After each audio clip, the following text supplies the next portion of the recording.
తెలంగాణలో త్వరలో మున్సిపల్ ఎన్నికలకు రంగం సిద్ధమైంది. ఇప్పటికే రాష్ట్ర ఎన్నికల సంఘం ఎన్నికల నిర్వహణకు ఏర్పాట్లు చేసింది. ఇప్పటికే మున్సిపల్ ఎన్నికల కోసం మున్సిపాలిటీల వారీగా ఓటర్ల సమగ్ర సవరణ జాబితాను విడుదల చేసింది. ఇప్పటికే రిజర్వేషన్లు కూడా ఖరారయ్యాయి.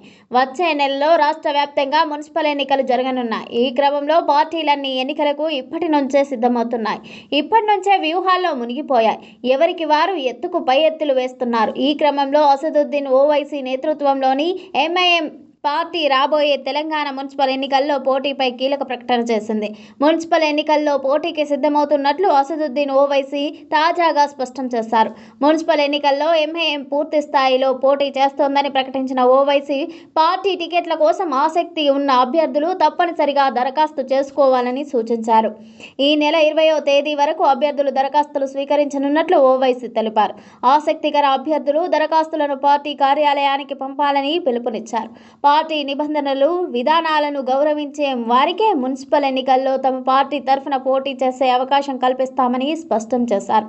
స్థానిక సమస్యలపై అవగాహన, ప్రజలతో మమేకమై పనిచేసే సామర్థ్యం ఉన్న అభ్యర్థులకు మాత్రమే ప్రాధాన్యం ఉంటుందన్నారు. మున్సిపల్ ఎన్నికలు స్థానిక పాలనకు కీలకమని పేర్కొన్న ఓవైసీ పట్టణాల్లో మౌలిక వసతులు, పారిశుద్ధ్యం, తాగునీరు, రహదారులు, విద్యుత్ వంటి సమస్యల పరిష్కారానికి బలమైన ప్రతినిధులు అవసరమన్నారు.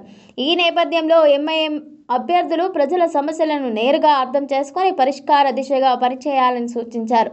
తెలంగాణలో ఎంఐఎం పార్టీకి ప్రజల నుంచి మంచి ఆదరణ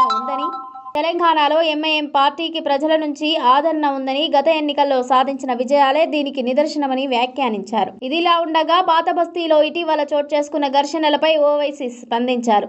ఇక్కడ పరిస్థితిని అదుపు చేయడంలో పోలీసులు పూర్తిగా విఫలమయ్యారని ఆరోపించారు. శాంతి భద్రతలను కాపాడాల్సిన బాధ్యత ప్రభుత్వానిదేనని, ఘటనల సమయంలో పోలీసులు సమర్థంగా వ్యవహరించలేదని విమర్శించారు. ఇటువంటి ఘటనలు ప్రజల్లో భయాందోళనకు దారితీస్తాయని ప్రభుత్వం వెంటనే చర్యలు తీసుకోవాలని డిమాండ్ చేశారు. మహారాష్ట్ర మున్సిపల్ ఎన్నికల్లో ఎంఐఎం పార్టీ సాధించిన విజయాన్ని ఓవైసీ ఈ సందర్భంగా గుర్తు చేశారు. అక్కడ జరిగిన మున్సిపల్ ఎన్నికల్లో ఎంఐఎం ఏకంగా 125 స్థానాలు గెలుచుకోవడం పార్టీ బలాన్ని చాటుతుందన్నారు. ప్రజల సమస్యలపై నిరంతరం పోటీ చేయడం వల్లే ఈ విజయాలు సాధ్యమయ్యాయని చెప్పారు. అదే స్ఫూర్తితో తెలంగాణ మున్సిపల్ ఎన్నికల్లోనూ ఎంఐఎం బలంగా పోటీ చేస్తోందని స్పష్టం చేశారు. ప్రజల నమ్మకాన్ని నిలబెట్టుకుంటూ స్థానిక సంస్థల్లో ఎంఐఎం పాత్రను మరింత విస్తరించడమే లక్ష్యంగా ముందుకెళ్తామని అసదుద్దీన్ ఓవైసీ తెలిపారు.